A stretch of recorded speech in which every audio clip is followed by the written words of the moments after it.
Всем привет! Вы находитесь на канале Real Fraud Story. Сегодня видео, которое я уже очень долго планирую, и наконец-то я написал все, что хочу сказать, и продумал его, и решил, как оно будет выглядеть примерно. Я его даже смонтирую. Сегодня видео об опыте моей жизни на Пхукете. На Пхукете я прожил ровно год, получается. Я заселился 23 марта 2022 года и уехал 23 марта 2023 года. За этот год произошло много всего интересного, много хорошего. Моя жизнь как-то изменилась в чем-то не изменилась, но в принципе это было очень интересное время и мой первый опыт жизни за границей. Сейчас я уже переехал и готов с холодной головой примерно все обсудить, рассудить, рассказать вам. Это видео будет полезно тем, кто думает переехать на Пхукет, и тем, кто даже там сейчас живет, потому что я расскажу в нем о своем опыте посещения каких-либо ресторанов, перечислю все самые хорошие, которые мне больше всего запомнились, расскажу про свои активности, опыт посещения и пользования медициной, расскажу про аквапарки, про многие разные развлечения, какие-то места интересные, парки, в которых я гулял, и про, например, торговые центры, ну вы их все знаете, и какие-либо магазины. Поэтому устраивайтесь поудобнее, включайте меня за завтраком или, не знаю, за ужином, когда вы хотите, просто включайте и смотрите. Я постараюсь рассказать вам все в самом лучшем виде. Итак, первый пункт, который обычно всех интересует, это жилье. Мы жили 23 марта, я со своей девушкой, со своей маленькой собачкой заехал в кондо Хома Пхукет Таун. Это очень известная кондо на Пхукете, особенно среди тех, у кого есть животные, потому что с животными очень сложно найти жилье, и обычно это либо вилла, либо это кондо. Так как большие проблемы с жильем для людей с животными, все в основном концентрируются именно в этом кондике. Кондо Хома это кондо, в котором есть бассейн на крыше, есть ресторан на крыше, это семиэтажное здание, есть круглосуточный ресепшн, есть сервис такой, что если у вас что-то сломалось, сразу к вам приходят, меняют, чинят, там лампочку, не знаю, если у вас холодная вода льется из душа. То есть все такое, уборка раз в неделю. И апартаменты на любой вкус. Там есть студии, есть однокомнатные квартиры, есть две спальни. И есть максимальные комнаты, это 3 спальни. Около 90 квадратов с большим балконом. У меня была 90 квадратов с большим балконом, самая большая квартира из всех возможных. Платил я за нее 35 тысяч бат в месяц, это чуть больше, чем $1000 в месяц по нынешнему курсу. За эти деньги это хороший кондик, но он был хороший примерно месяца 4 того, как мы там жили.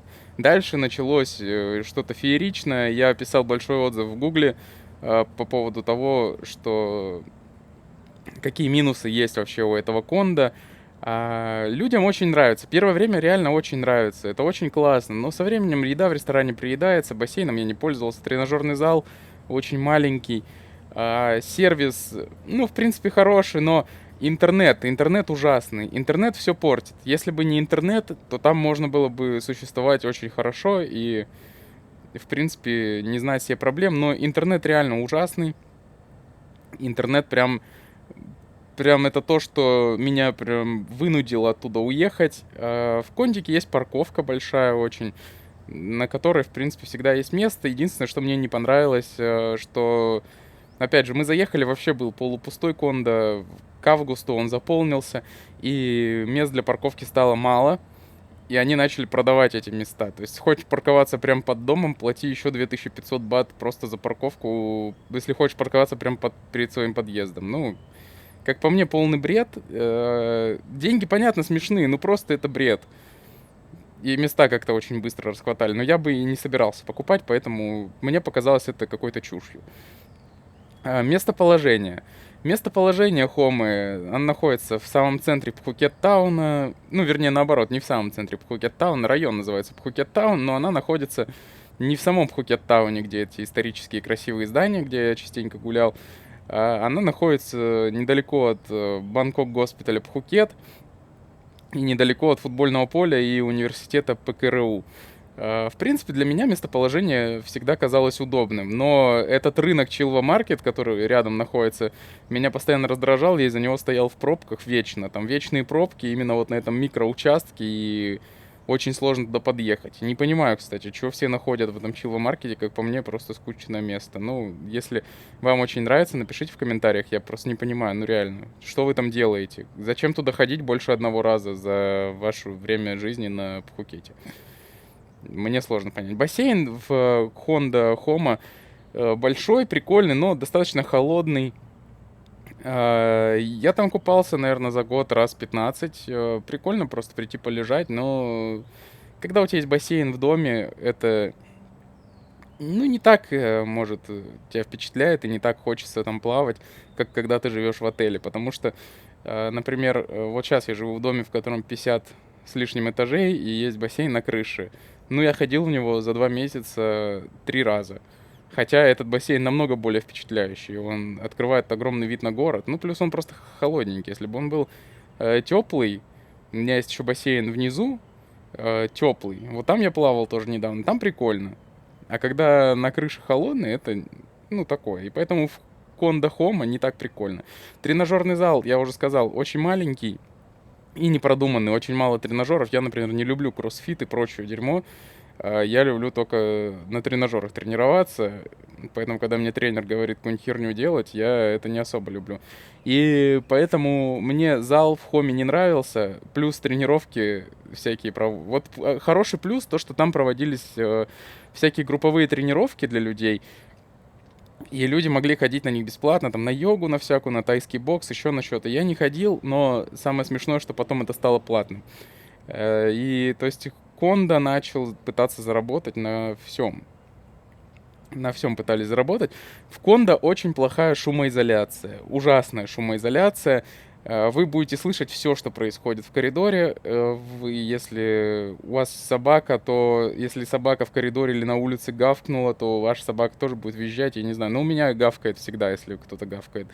Было так, что один кто-то в Кондо постоянно гулял с своей собакой ночью, в час ночи или в 2 ночи, и у меня собака просто посреди ночи могла гавкнуть, я охреневал.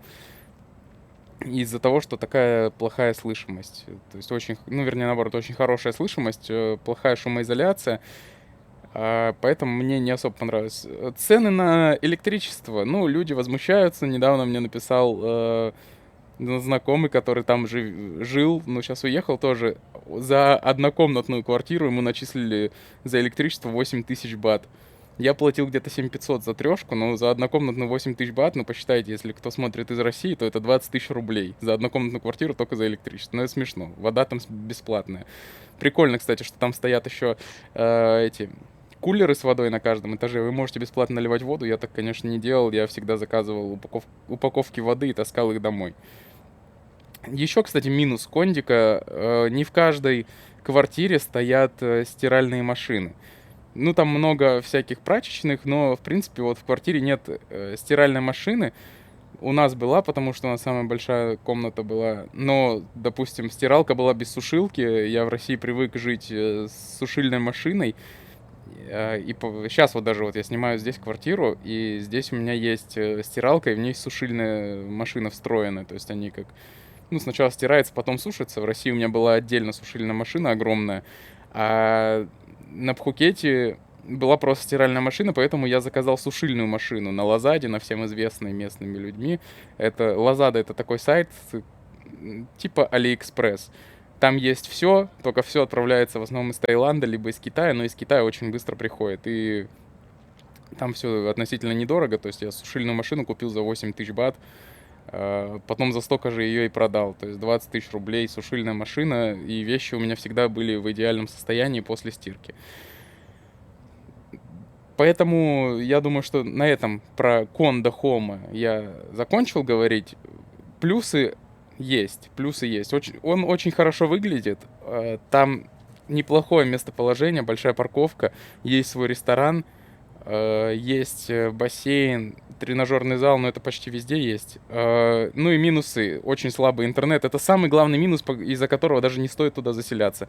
Очень слабый интернет. Ну и, кстати, цены подняли. Насколько я знаю, сейчас за ту комнату, которую я снимал за 50 тысяч, ой, за 35 тысяч, ее теперь сдают за 50 тысяч бат, а это того не стоит, потому что, ну, 50 тысяч бат за жилье на Пхукете, в котором очень плохой интернет и слышимость, это, я считаю, перебор. Следующий пункт, который, я подумал, всех заинтересует, и, естественно, надо про него рассказать, это пляжи. Я не особо любитель моря.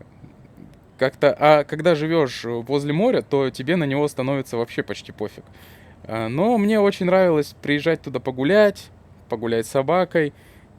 Мы жили, то есть, далековато от пляжей, или даже иногда купаться. Я выписал все пляжи, на которых я был, и сейчас я вам о них расскажу.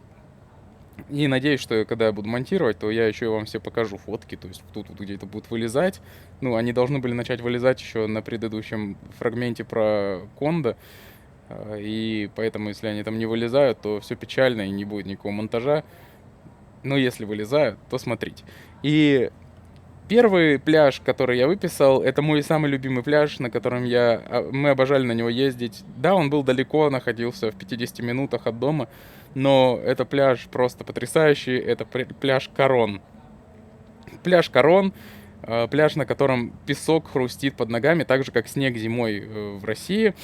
Прикольный пляж, там такие слабенькие волны, то есть, ну, можно купаться, там, в принципе, интересный полежать. Рядом там неплохой ресторанчик есть, итальянский, правда, с очень странным режимом работы, что там часов до 5 там не продают еду, а потом уже продают. Да, я понимаю, это закос под мишленовские рестораны, которые работают просто с 5 часов, но когда у вас ресторан возле пляжа, то вы готовите только пиццу до 5 часов, то это очень стрёмно. Поэтому пляж Карон очень классный, я его обожаю. Мой самый любимый пляж. Пляж Найхарн. Найхарн тоже классный пляж, он небольшой, он находится в таком заливе.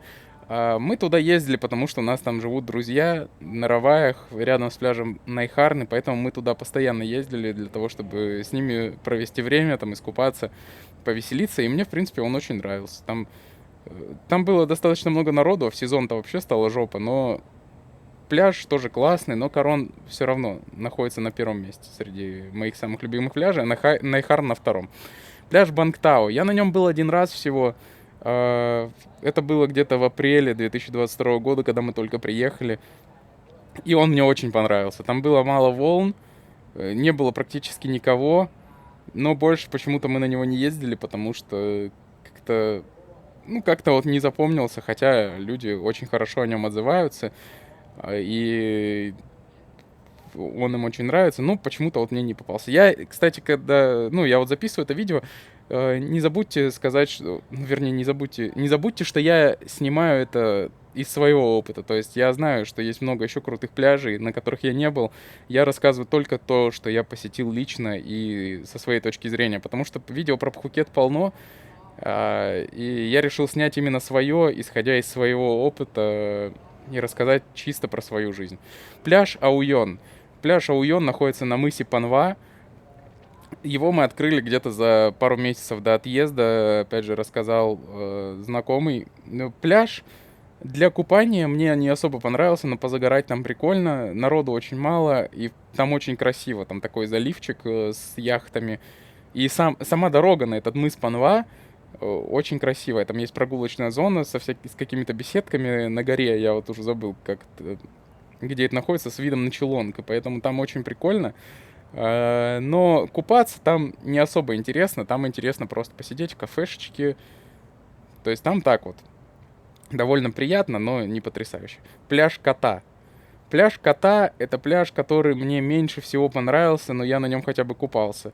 На пляже Кота кусались очень сильно кусался планктон. Мы приехали в сезон, когда было очень много туристов, особенно из России. Ну, было прям, пляж был заполнен людьми, но в воду заходишь, и невозможно там находиться, потому что тебя сразу начинают жалить. И очень-очень сложно. Я не знаю, как люди там купаются, но, видимо, раз приехали в отпуск, то надо купаться. Поэтому пляж Кота я не могу рекомендовать, мне он не особо понравился. Пляж Патонг, самый известный, наверное, пляж на Пхукете. Я на нем не купался ни разу, но очень часто мы приезжали туда просто погулять, побродить по песочку, встретить закат. Поэтому пляж Патонг — это пляж, который очень мне нравился для прогулок, но я в нем никогда не купался, потому что, в принципе, район Патонга мне никогда не нравился. И пляж Майкао, тоже на нем никогда не купался, приезжал только пофоткаться с самолетами, и я думаю, что купаться там очень сложно, пляж выглядит не потрясающе. Для фоток выглядит хорошо, но для купания и отдыха он выглядит вообще не очень, и поэтому я вам не могу порекомендовать этот пляж. Для отдыха ехать туда стоит только для того, чтобы пофоткаться с самолетами, но перед этим посмотрите на флайт-радаре, с какой стороны они подлетают, потому что если они взлетают, то фотки у вас будут, ну, не очень. А если они садятся со стороны моря, то тогда будет все потрясающе. У меня были, когда самолеты взлетали в сторону моря, поэтому мы засняли видосик. Ну, мы просто там отдыхали. Мы снимали виллу недалеко от Майкао на пару дней просто отдохнуть. И это было близко, и поэтому мы туда ездили. Так бы мы в своем здравом уме туда, наверное, не поехали даже, потому что очень далеко. Следующий раздел, который я решил осветить, это кафешечки. Кафешечки, в которых я ел, пока жил на Пхукете, потому что дома мы не готовили ничего, только, может быть, завтрак иногда. А в основном питались всегда в кафе, в каких-то каждый день, которые могут вообще надоедать. И именно об этих кафешечках я сейчас поговорю и расскажу про свои самые любимые. Я расскажу только про любимые, я не буду рассказывать. Я был очень много в каких кафе, и вот сейчас я одно еще вспомнил, и мне... В общем, здесь момент про кафе, и я расскажу только про кафе, в которых мне понравилось и в которых я регулярно питался. Я не буду рассказывать про те, которые не понравились, потому что реально за год, когда дома не готовишь, попробуешь почти всю еду. Ну, я никогда не ел в макашницах, потому что, ну, как-то я не могу с этим смириться. Макашницы — это не мое. Кафе, первое кафе, одно из самых известных, в которое много кто ест, и это кафе с названием Ви-кафе. Ви-кафе — это кафе, где я обожал есть салат, который можно самому собрать, положить разные ингредиенты. Также там очень вкусный стейк рибай, и он, кстати, недорогой, он там 550 бат стоит, это около $18. Плюс очень вкусные кокосы, всегда огромные, холодные. То есть всегда приезжал туда поесть, чуть ли не каждый день там питался. Да, со временем поднадоедает, но в принципе качество еды очень хорошее и всегда есть из чего выбрать. Wine Connection. Wine Connection чуть похуже, мне поменьше нравится, но там тоже всегда есть из чего выбрать, и ты всегда уверен в еде. Там вкусные были, как вот это... Что-то там было похожее, как Prime Beef, но он был на кости. Prime Rib. Короче, вот что-то там выдержанные ребра говяжьи. И они были шикарно приготовлены. Ладно, скажем так, что-то я потерялся в мыслях на жаре. И поэтому Wine Connection я могу поставить лайк, он мне нравится. Я там очень много времени ел. Третье место, не третье место, а просто третье в списке, одно из самых вкусных мест, в котором я был на Пхукете, и оно вкусное только из-за десерта. Это место Рага кафе. Оно находится между Чилонгом и Раваями. Там можно приезжать с собакой, и это очень классное место, где очень вкусный малиновый круассан. Туда приезжают все только за малиновым круассаном. Этот круассан содержит малину, и как малиновый такой йогурт. Он очень вкусный, я не знаю, это реально прям супер. Его можно есть хоть каждый день, потому что он настолько потрясающий, что его хочется есть каждый день. И поэтому я смело могу рекомендовать именно вот туда поехать, если вам хочется чего-то вкусненького, и вы не знаете, что вам съесть. Малиновый круассан в Рага кафе. Следующее это Фреска Kitchen and Deli. Это ресторан, который находится возле Леспа. Это тоже между Чилонгом и Раваями. Там все вкусное. Там вкусные стейки. Я обожал брать огромный кусок свинины на кости порк-чоп. Только у них порк-чоп такой, что не как в обычных кафешках, в которых он там стоит 200 бат и такой небольшой. Там огромный порк-чоп, килограмм мяса за 800 бат, и обжираешься им просто жесть. Но он очень вкусный, мне очень нравилось. И во Фреске тоже есть что выбрать, там очень много еды, она очень вкусная, и там достаточно красиво, и прикольно посидеть вечером в компании, поэтому Фреску рекомендую обязательно к посещению. Black Ginger.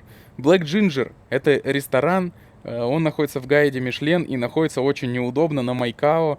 Зато там охренеть какая атмосфера. Там просто ты сидишь как в кино. Чтобы туда добраться, ты приезжаешь в отель, а потом из этого отеля ты переправляешься на таком плоту по микрозаливу. И когда ты сидишь в этой кафешечке, вокруг себя микрозалив, такой, как вода. Но мы были, когда еще шел дождь. Короче, вообще было просто офигеть, горят факелы. Там очень красиво, я очень рекомендую. Вот насчет еды, я не помню уже, там мы брали дегустационное меню, и, в принципе, мне все понравилось, но больше всего мне понравилась там атмосфера, поэтому очень рекомендую. Сривара. Сривара — это кафе рядом с Ви-кафе на Чилонге. Очень хороший ресторан, красивый. Там есть как фонтанчик у них внутри, но этот фонтан, в нем плавают микроакулы. И там даже написано, что не суйте руки. И потому что люди могут засунуть руку, а акулы хищники и могут откусить им пальцы. Поэтому будьте аккуратны, если решите его посетить, но там очень вкусно. Там есть даже бургер с лососем, и бургер с лососем выглядит не так, как вы представляете, что там тоненькие куски лосося. Там просто две булки, и между ними такой стейк из лосося, вот такой вот. То есть там жесть. Там вкусно. Я рекомендую Сривару. Это реально вкусное место. Фудзи. Фудзи — это роллы, которые знают все, я думаю, здесь. В каждом торговом центре есть эти роллы. Ничего особо выдающегося нет, просто я там очень часто ел, и там достаточно дорого так-то для роллов, потому что, чтобы поесть вдвоем, это 2500 бат всегда, плюс еще всегда чаевые 10%, которые включены, поэтому поедите всегда на 3000 бат, а роллы будут не настолько потрясающие, как в России. МК Ресторан. МК Ресторан — это такие тоже, как фастфуд рестораны, в которых есть очень вкусная утка. Я обожал эту утку, особенно если просить не наполивать этим сладким соусом сверху. Я ее мог есть, 3 раза в неделю, стабильно. Она реально очень вкусная, эта утка. И если вы там еще ее не пробовали, то обязательно попробуйте. Это очень вкусно. Эль Греко. Эль Греко — это новый, вкуснейший греческий ресторан на Раваях. Я там был всего один раз, но там был настолько потрясающий стейк, что сложно его забыть. Там был вкусный салат. И, в принципе, там прикольная атмосфера. Там вечером посидеть, пообщаться, поесть. Очень классно. Цены там, по-моему, высокие, но точно не помню. Веранда. Веранда — это русская кухня. Я туда ездил, когда хотел поесть борща, и помню, язык там был вкусный. Язык с пюрешечкой и шашлычок я там брал всегда. В принципе, там достаточно вкусно. Я ездил один раз в тот филиал, который находится на Кате, и несколько раз, где-то 5 раз или 6 раз, тот, который на Найхарне. Однажды моя девушка отравилась после одного из посещений таких, но она брала драники, которые не стоит там брать, они выглядят ужасно, поэтому не надо. Тини Таверна. Тини Таверна — это супер просто, суперское место. Микрозабегаловка в Блю 3 возле Бангтао.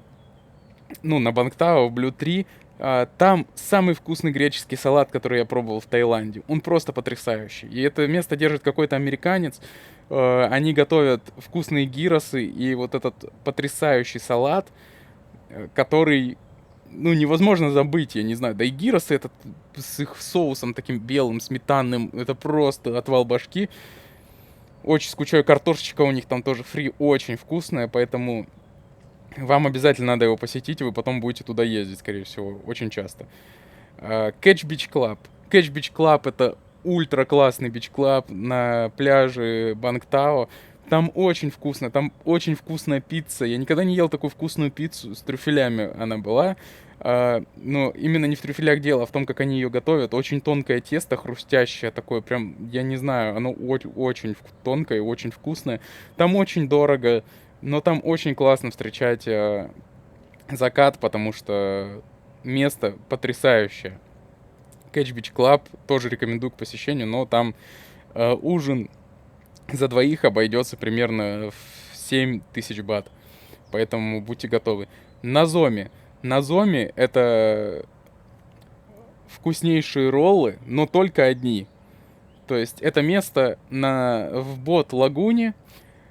Я не знаю, ну, конечно, там очень круто в Бот-Лагуне. И Назоми — это ресторан японской кухни в Бот-Лагуне, в котором очень вкусные роллы Филадельфия с сыром, которых, я не знаю, я нашел только там. Да, я знаю, что они есть еще где-то, но я нашел там, и я ел их только там, и они очень вкусные. Я рекомендую посетить именно вот этот Назоми. Там реально очень классно. В этот список попала также одна кофейня. Она называется Little Forest and Flowers. Это кофейня, которая находится рядом с Кондо Хома, где мы жили, и мы посещали ее почти каждый день. Там очень вкусный горячий шоколад, особенно просишь даже без сахара, и он все равно вкусный. Там классные люди работают, там очень приятная атмосфера, и в принципе все сделано очень красиво. Там также продают цветы. И вот Little Forest and Flowers очень крутое место. Там очень вкусный альмонд круассан. Вот этот круассан миндальный реально потрясающий, поэтому я его рекомендую всем. И обязательно возьмите горячий шоколад, попросите без no sugar и no sweet, и это будет просто потрясающе. Блин, я не знаю, я вчера брал вот опять круассан здесь, и опять было дерьмо. Я все время вспоминаю это место, какие же там вкусные круассаны. Ну и последний в этом списке, ну как последний, нет, не последний, предпоследний. Это Пареза ресторан Пхукет. Пареза ресторан Пхукет, тот, который я сейчас гуглил, потому что мы в нем были один раз, там бронировали столик. Это очень крутое место. Это реально потрясающее место для того, чтобы сходить с кем-нибудь на свидание. Оно находится между Патонгом и Сурином, в шикарном отеле, который стоит там по 30 тысяч бат в сутки. И там шикарный ресторан, дорогой, но там очень классный вид, там такой вид, просто отвал башки. Там достаточно вкусно, ну, естественно, дорого, но там очень круто. И там можно сделать шикарные фотки, поэтому я крайне рекомендую посетить Пареза ресторан. Там реально круто. И финальная в этом списке еще одна кофейня. Я хотел записать в места, но она у меня тут в кафешках. Это Starbucks. Starbucks, который находится на горе. Многие на Пхукете про него знают. Он находится... Я даже не знаю, как вот объяснить. В общем, в таком месте, в котором я когда увидел на карте, я сначала подумал, что это, наверное, какая-то ошибка, потому что там не может быть Старбакса. Но он есть.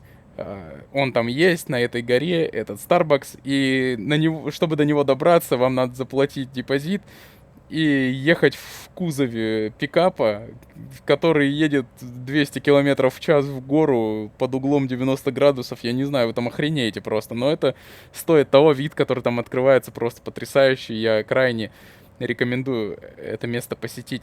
Для тех, кто досмотрел до этой точки, а сейчас уже прошло по моему времени записи 30 минут, я весь этот список мест, которые я сейчас перечислял, координаты их и всю информацию, и много еще другой информации, я все оставил и оставлю, и буду публиковать в своем телеграм-канале Real Fraud Story. Вот здесь вот написано название, и оно будет, конечно же, в описании, поэтому подписывайтесь, забирайте эти места. Надеюсь, что вам это пригодится, и вам понравятся эти места. Пишите ваши комментарии насчет того, что где вы были из этих мест, как у вас получилось не получилось, что вам понравилось, не понравилось.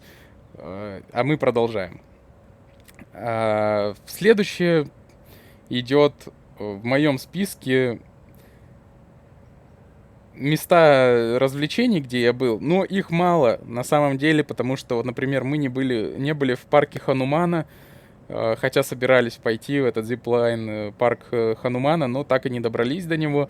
Также вот мы были в Тайгер-парке, но я его сюда не записал, потому что мне не понравилось, я не люблю издевательства над животными, а там выглядело все очень плохо. Поэтому у меня в списке развлечений только кинотеатр SF Cinema в Централ фестивале, в который я ходил раз 5. Хороший кинотеатр, прикольно, сложно смотреть фильмы на английском, но в принципе кинотеатр классный, и ничего плохого про него сказать нельзя. И дальше у меня в списке 2 аквапарка. Первый аквапарк — это Андаманда. Андаманда находился рядом с Чилва-маркетом и рядом с моим домом, поэтому туда был грех не сходить. Мы ходили один раз не в сезон, когда он только-только открылся. Это было очень круто. Это очень круто было. Там реально потрясающе. Там классные огромные горки. Никого не было. Катайся сколько влезет. Ленивая река, правда, мне не особо понравилась. Она какая-то стрёмная. Все остальное просто потрясающе на уровне дубайского аквапарка. И даже мне понравилось побольше, потому что чуть побольше горок было, на мой взгляд. Поэтому Андаманда рекомендую к посещению не в сезон. В сезон там жопа. Мы потом ходили в сезон, там приходилось стоять по 20 человек на одну горку. Просто капец. И второй аквапарк, в котором я был, это Blue Tree. Blue Tree аквапарк вроде бы старый, вроде бы маленький, вроде бы там ничего нет. Но он мне понравился намного больше, чем Андаманда, потому что там никого нет. Я катался на горке, которая была мне комфортна. Я не люблю кататься на огромных страшных горках. И поэтому я катался на этой желтенькой горке, на которой вообще никого не было. Просто скатился, поднялся, скатился, поднялся, скатился, поднялся. Там охренеть огромное озеро, вот это вот искусственное, как бассейн, на котором ты просто можешь плавать на этих сапсерфах. Потом там какой-то мяч есть надувной, который можно забрасывать в кольцо на этой воде, драться на какой-то хрени, что кто кого собьет. Есть офигенный зиплайн, что ты можешь пролететь над этим бассейном, и тебе не страшно. Потом прыгнуть с этой вышки огромной, но я не прыгал. Плюс есть вот, естественно, эти горки, с которых все слетают как с альтухами и прочим, но я видел, как люди там расхреначиваются очень сильно. Поэтому я, конечно, такое не люблю и не пробовал.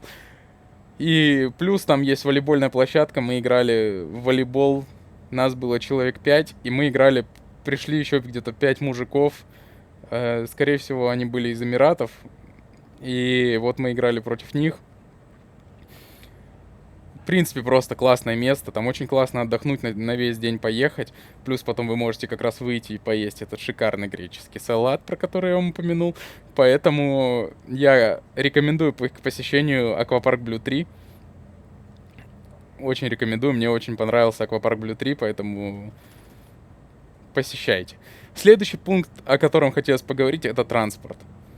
Транспорт, я использовал первое время немножко такси, но такси на Пхукете какие-то неадекватные деньги стоят, вообще неразумные, я не знаю, потому что туристическое место. И самое тупое, что таксисты очень плохо знают местность и не говорят по-английски часто.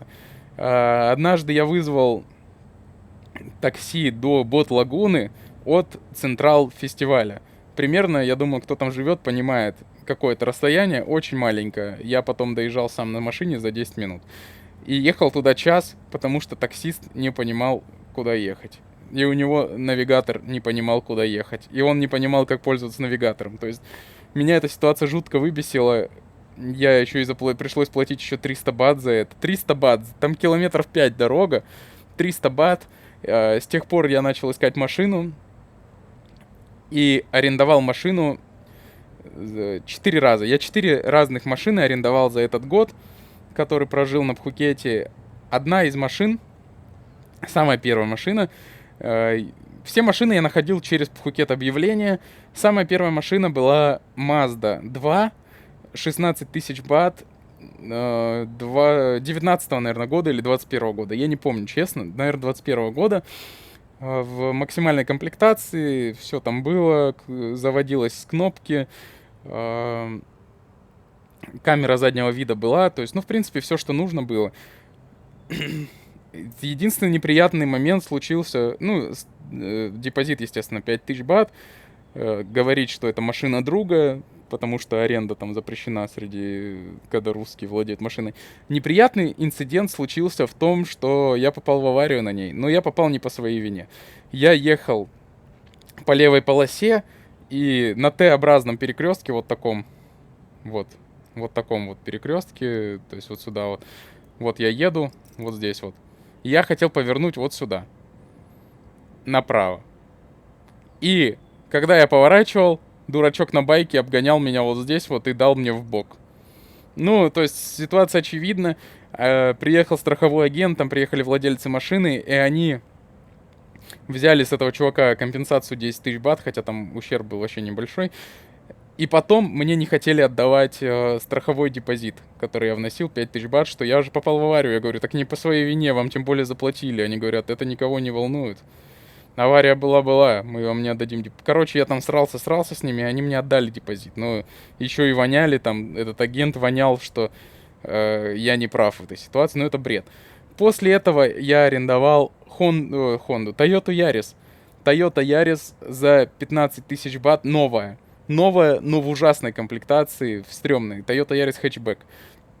В стрёмной комплектации там не было... Там была камера в зеркале, но она была настолько неточная, что это просто жесть. Машина ехала еле как. Туда нельзя, по-моему, было даже подключить по Bluetooth телефон. Ну, короче, просто дерьмище. И в этот момент мне написал чувак, я уже у него спрашивал, что у него появилась в наличии машина МГ-5. МГ-5 я хотел купить, но для начала хотел протестить. И поэтому я ее...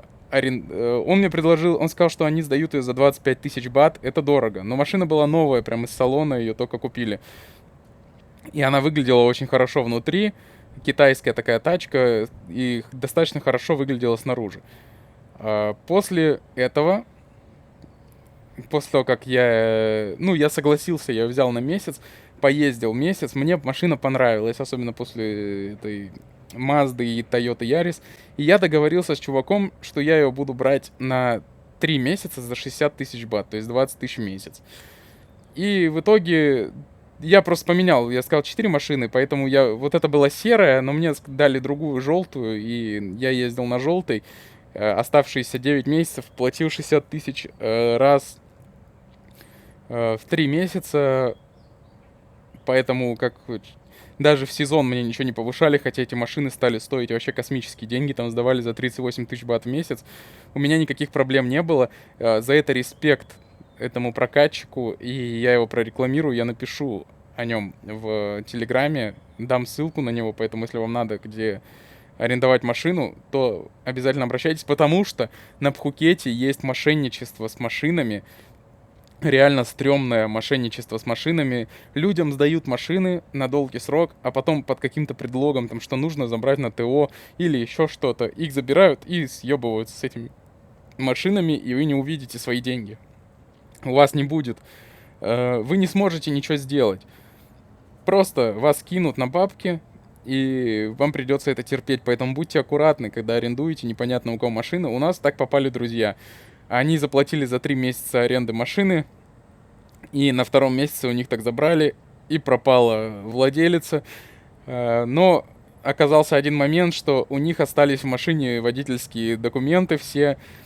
И когда я обратился, они арендовали, не помню у кого, когда я обратился к своему чувачку, вот этому, который мне помогал с арендой, он им помог, он им вернул документы. Он нашел того, кто нашел этих, кто сдавал, поддавил на них, и они вернули документы им.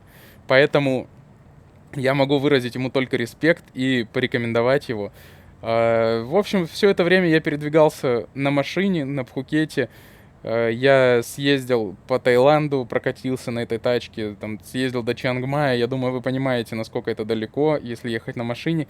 И к машине претензий нет. Да, она не особо удобная, но для жизни на Пхукете она точно подойдет. Для дальних поездок она не комфортная. В ней есть минусы. И в этой в МГ-5, но она намного лучше, чем Mazda 2 и намного лучше, чем Toyota Yaris, поэтому я могу ее рекомендовать и порекомендую вот этого человека, который нам ее сдавал. Следующий пункт в моем рассказе — это массажи. Куда же без массажей в Таиланде, ну согласитесь, особенно на Пхукете. На Пхукете очень много массажек. Есть как обычный массаж, есть массажи с сюрпризом. На такие я никогда не ходил, я ходил на простой массаж, потому что я привык ходить на массаж еще в России. Я ходил в России на массаж 3 раза в неделю, поэтому мне нужно было ходить и здесь. И одно время мы ездили в одну массажную, она называется Thai Secret Massage, находится возле кольца, возле нового торгового центра Robinson Lifestyle. Его строили прямо на глазах у меня, блин. Мы ездили туда на массаж, и он появлялся. Но потом... И это очень хорошая массажка, реально хорошая. Можете туда ездить смело. Она выглядит как обычная стрёмная массажная у дороги, но там хороший массаж. А потом мы нашли в рекламе приложение Airlax. Оно называется Airlax. Я напишу о нем. И это массаж, который приходит к вам домой, приносят маты и делают массаж у вас дома. Он стоит где-то 600 бат за час, по-моему, или 650. И вам не надо никуда идти, к вам просто приходят. Это очень комфортно. И там нам попались... Мы много массажистов перепробовали, и нам попались просто потрясающие массажистки. Одну зовут Таенг, и вторую зовут Сатанг. Все-таки Таенг я бы поставил повыше. Она вообще просто лучший массажист, которого я когда-либо встречал. Очень классный делает массаж. Она все чувствовала. То есть она нажимает куда-то, она говорит, у тебя здесь проблема. У меня болит вот правая лопатка. Я никогда никому не говорю про это на массаже. И вот она единственная, кто сказал, что у меня там проблема есть какая-то. И поэтому я крайне могу рекомендовать Airlax, именно Таенг и Сатанг. Если вы будете пробовать Airlax, и там будет кто-то другой, ну, я не могу вам ничего обещать. Но если вам попадется Таенг, то это будет просто потрясающе, поэтому обязательно попробуйте, и именно попробуйте Таенг. Следующее — русскоязычное комьюнити.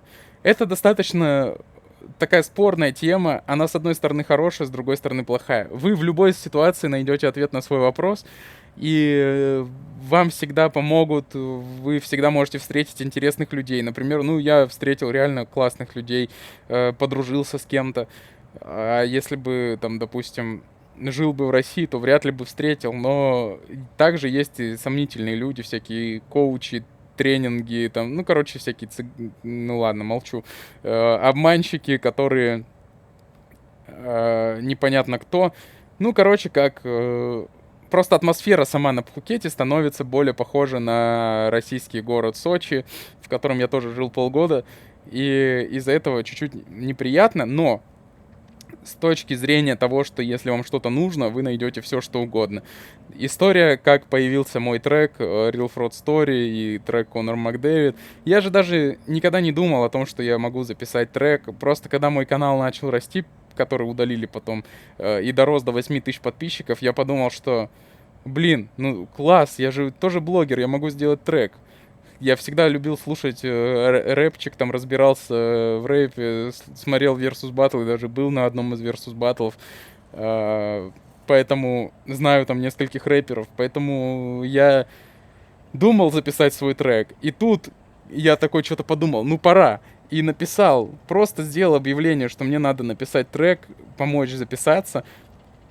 И сразу отозвалось много людей, кто может помочь, всякие звукорежиссеры, кто там живет. И так вот я познакомился со своим звукорежиссером, который мне помог записать трек. Я ездил к нему по пробкам, по ужасным, блин, это просто жесть, на Майкао. И мы записывали этот трек, тренировались на каверах, делали много всего. И в итоге родились 2 моих трека. Мне понравилось заниматься музыкой, и все это из-за того, что там есть русскоязычная комьюнити, которая просто огромная, поэтому я могу сказать об этом больше хорошего, чем плохого. Да, есть сомнительные люди, но вы можете с сомнительными людьми не общаться. И, кстати, когда я сказал про занятия, я вот забыл упомянуть про стендап, на который мы ходили, который организовывают русские ребята из стендап Пхукет. Там тоже круто. Там тоже круто, поэтому тоже всем рекомендую. Это просто тоже относится еще и к комьюнити, поэтому оставлю это в разделе комьюнити. Стендап на Пхукете, который организовывают русские ребята, это круто. Спорт. Следующий раздел у меня спорт.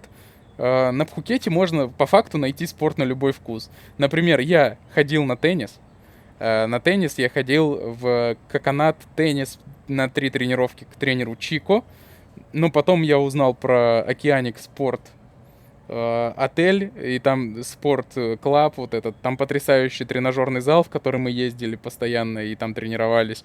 И очень классные теннисные корты по, в принципе, умеренным ценам, и тренировки с тренером потрясающие. Я ходил к тренеру Граммару, он очень крутой, веселый, и тренировки с ним реально крутые, и там просто классно тренироваться, поэтому Океаник Спорт Клаб я рекомендую. Это недалеко от Бот-Лагуны. Также я ходил на хоккей. Удивительно, да, на Пхукете есть хоккей. Я ходил на хоккей на Пхукет Айс-арену. Там небольшая арена, она... Блин, кепка уже давит. Это арена в формате для игры 3 на 3. Ее совладельцами являются русские ребята Алиса и Миша. Миша работает тренером, также тренирует детей. То есть, если вы переехали с ребенком, и у вас ребенок занимается хоккеем, вы можете пойти и продолжать заниматься хоккеем в этих условиях. И каждый вечер практически там есть игры для любителей, в которых есть крепкие канадцы, там бывают турниры. В общем, это очень прикольное место. Я туда ходил достаточно долгое время, и сейчас продолжаю уже в другом месте ходить на хоккей, потому что переехал, но когда я туда ходил, там было прикольно, поэтому хоккей Пхукет Айс-арена могу рекомендовать. Также я ходил на футбол. Футбол на Пхукете очень развит, там очень много русских команд, которые собираются в разных местах. Я попался в самый первый сбор, когда только все организовывалось, футбола, который как раз был в Пхукет-тауне, и там собралось просто суперское комьюнити, мы дальше общаемся и до сих пор, то есть я там в чате сижу, мы играем вместе в Counter-Strike, либо из дома, либо пацаны ходят в компы, они еще сделали отдельный день в компы, ходят играть в CSGO, также играем из дома, ну, в общем, футбол. Я играл в футбол, я не могу вам вот тут, к сожалению, порекомендовать ничего, потому что это уже закрытое комьюнити, туда не попасть, а другие футболы я не могу про них сказать, но они точно есть, поэтому рекомендую просто попасть в какой-нибудь, если вам это надо. Также я ходил на волейбол. Волейбол в Prince of Songkhla University. Есть русскоязычная комьюнити, где-то 100 человек группа, по-моему, в Телеграме. Я ее тоже добавлю. В ней собираются на волейбол. Где-то, ну, играют всегда 6 на 6. 12 человек собираются, стоит около 200 бат за то, чтобы поиграть 2 часа. Весело, уровень непрофессиональный, любительский, поэтому там очень круто. Если вы любите волейбол, то тоже очень рекомендую. И также я ходил на настольный теннис. Я ходил однажды на один турнир на Бангтао. Илья, забыл фамилию, по-моему, Жгулев, держит этот теннисный клуб по настольному теннису, проводит там индивидуальные тренировки. Я ездил просто на любительский турнир. Где-то было 10 человек, я занял, по-моему, 5-е или 4-е место. Было сложно, но интересно. А также ездил играть сам в тоже Prince of Songkhla University с ребятами просто случайными. И там можно арендовать стол за 80 бат в час, по-моему, и поиграть со своими ракетками. Но у них тоже есть все оборудование, поэтому если у вас нет своих ракеток, то вы можете приехать и взять в аренду Prince of Songkhla University, локацию и все остальное. Я все оставлю в Телеграме. Обязательно подписывайтесь, заходите, Real Fraud Story. Там все будет. Магазины. Магазины и цены в магазинах. Здесь я сделал не торговые центры именно, а просто магазины, в которые я заходил, заезжал, что-то покупал. Первый магазин — это Villa Market. Villa Market — крутой магазин, в котором есть вся вкусная еда, много всякого, прям очень вкусный там норвежский лосось, слабосоленый, прям реально вкусный. вкусные круассаны, которые можно самому испечь дома, реально потрясающие. Потом просто, в принципе, веломаркет очень компактный, мало народу, там хорошие цены на дорогую еду, и магазин мне этот нравился. Но я в нем бывал не так часто, как в других. 7-Eleven. 7-Eleven самый известный магазин в Таиланде. В нем ни хрена нет. Но там очень вкусное мороженое, KitKat, которое я часто ел. И, в принципе, если вам что-то надо, то вы всегда можете зайти в Seven. А, кстати, вкусный ролл нигири, вот этот анигири с лососиком, треугольный ролл. На нем все сидят в Таиланде, когда хотят что-то съесть резко, то они останавливаются и берут этот ролл.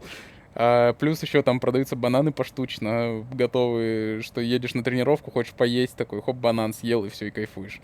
Поэтому 7-Eleven тоже кайфовый. Самый большой магазин, в котором мы постоянно закупались, это Топс Маркет в Централ в Флоресте и Централ Фуд Холл в Централ Фестивале. Ну, по сути, одно и то же, там одинаковый ассортимент. Там мы закупались постоянно, есть товары на любой вкус, из-за границы просто куча всего. Вы найдете все, что вам надо. Вот реально все, что вам надо, вы там найдете и будете жить очень хорошо и вкусно. Я крайне рекомендую эти магазины. Да, они дорогие, но очень крутые. Вот, например, в Биг-Си я в Биг-Си ни разу не был.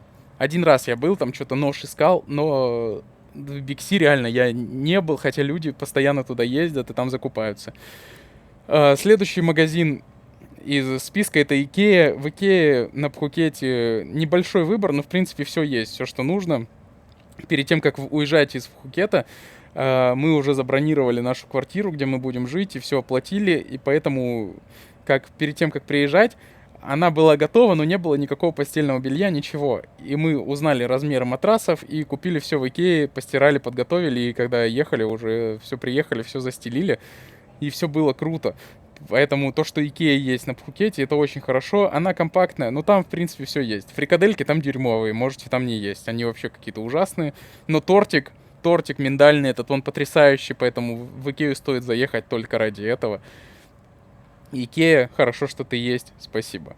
Home Pro. Home Pro магазин, в котором я бывал несколько раз, когда мне нужно было что-то купить для дома. Мы, кстати, покупали там большой мангал, шикарный мангал, там такой для барбекю с коптильней. Блин, он крутецкий, с градусником, он там показывает, сколько температура внутри.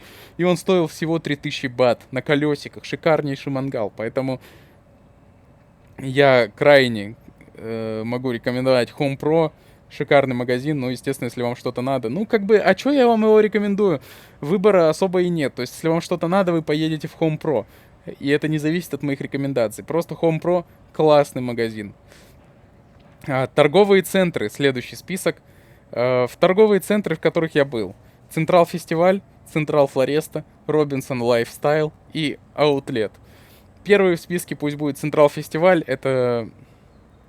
И Централ Флореста, давайте их вместе объединим. Это по сути один торговый центр, в котором есть переход. Просто Централ Фестиваль это более масс-маркетовый такой торговый центр, в котором магазины такие как Lacoste, Zara, что там еще, Guess, по-моему, там даже нет Кельвин Кляйна. Там Манго, всякие женские, Альда, Супер Спортс, это спортивная одежда, огромный магазин, Under Armour, всякие Puma. На третьем этаже там... Не помню, кстати, что. Ну, там же находится кинотеатр. Да, на третьем ресторанчике, на четвертом банки и всякая фигня, которая вам нужна, которой, может быть, придется пользоваться. В Централ Флоресте находятся все люксовые бренды, всякие Gucci, Louis Vuitton, Alexander McQueen, Versace. Что там еще есть-то? Блин, забыл уже. Майкл Корс. Ну, короче, много что там есть, но коллекции в основном старые, поэтому особо позакупаться там не получится, ничего интересного нет. Цены как в Таиланде везде, как в любых других городах на люкс. Но просто, что выбор не такой интересный. Поэтому не могу сказать. Я, кстати, пропустил еще, что я был в торговом центре King Power несколько раз, но там можно купить вещи только если вы вылетаете из Таиланда. То есть там цены уже с tax-free указаны, поэтому вы можете купить там и забрать в аэропорту. То есть, ну, это не особо прикольно, хотя там есть крутые магазины, такие как Burberry, Emporio Armani, Calvin Klein с большим выбором. Поэтому тоже могу рекомендовать. Следующий торговый центр — это Robinson Lifestyle. Robinson Lifestyle — это торговый центр, который недавно открылся на кольце в сторону Бангтао, или как это называется, Таланг район, я вот это не особо помню. Robinson Lifestyle — это торговый центр, в котором тоже только масс-маркет, там нет вообще никакого люкса, но там есть кинотеатр, есть компьютерные магазины, как Жиб. Жиб — классный компьютерный магазин, и вообще там просто уютненько, и можно поесть. Я думаю, что для людей с Бангтао очень прикольно туда ездить. Там есть также Топс-маркет. Поэтому как бы он уютный, но скучный. И вообще, в принципе, на Пхукете скучно по торговым центрам, потому что их всего два. Есть еще вроде Централ Патонг, но я там никогда не был. Поэтому не могу сказать. И Аутлет. Аутлет, блин, я не знаю, одно название. В Аутлете есть нормальные вещи только в магазине Lacoste. Все остальное полная фигня. Я не могу рекомендовать посещать аутлет, по-моему, это просто пустая трата времени, там можно погулять, но ничего интересного не получить. Поэтому аутлет, ну, аутлет — это аутлет. Хотите — едьте, хотите — нет, ничего интересного вы там не увидите. Это не такие аутлеты, как в Европе или даже как в России. В России, в Екатеринбурге аутлеты — то лучше. И последний пункт в моем рассказе большом, который всех заинтересует, скорее всего, это больницы и медицина. Медицина на Пхукете. Я сталкивался с двумя госпиталями. Это Бангкок госпиталь Пхукет и Бангкок госпиталь Сирирой. Я ездил на приемы всегда в Бангкок госпиталь Сирирой. Не знаю, почему так сложилось, но вот на прием к врачам я ездил именно туда. Все очень комфортно. Я был у гастроэнтеролога и еще у нескольких врачей. И все круто. Но в Бангкок госпиталь Пхукет я лежал. Я попадал туда на скорой, когда почувствовал себя плохо, у меня было головокружение, чувствовал, что теряю сознание. Я тогда был на антибиотиках, у меня были побочки от них жесткие. И меня увезли туда. Я попал туда по страховке, еще российской, от Сбербанка, на 89-й день. А она действует, кстати, 90 дней всего после выезда из России. И мне в этом плане повезло. Госпиталь хороший, все круто. То есть, я не знаю, на Пхукете и, в принципе, в Таиланде в госпитале ты чувствуешь себя в безопасности. В России у меня такого не было. В России ты приходишь в больницу и такой, повезет, не повезет. В Таиланде я сколько хожу по врачам, всегда везет. То есть, всегда все хорошо. Ты попадаешь в госпиталь, ты всегда уверен в том, что все будет хорошо. Если попадаешь на скорой, вот у меня просто девушка уезжала с ковидом месяц назад, и с ужасным самочувствием в госпиталь. У нее госпиталь выглядел лучше, чем отель Хилтон. Поэтому я о медицине в Таиланде и на Пхукете могу сказать только хорошее. Но опять же, я по сути на Пхукете был только в лучших госпиталях. Есть еще куча всяких других госпиталей, как Челон госпиталь, какие-то еще Вачира и прочие. В них я не был. И я вот сказал, что это последний пункт, но я вспомнил про еще один пункт, про сколько у меня есть собака. Я забыл... я пропустил один пункт, подождите, это не последний пункт. Я пропустил один пункт, когда решил рассказать про что-то другое. Да, я пропустил пункт. Где он? Вот он. Я хотел еще рассказать про места, где я любил гулять, и куда мы ездили, чтобы что-то посмотреть. Первое место — это озеро Чаолан. Озеро Чаолан — это парк Каосок, он 200 километров от Пхукета, обязательно надо туда съездить. Очень красивое голубое озеро, там реально просто потрясающе, вы берете лодку.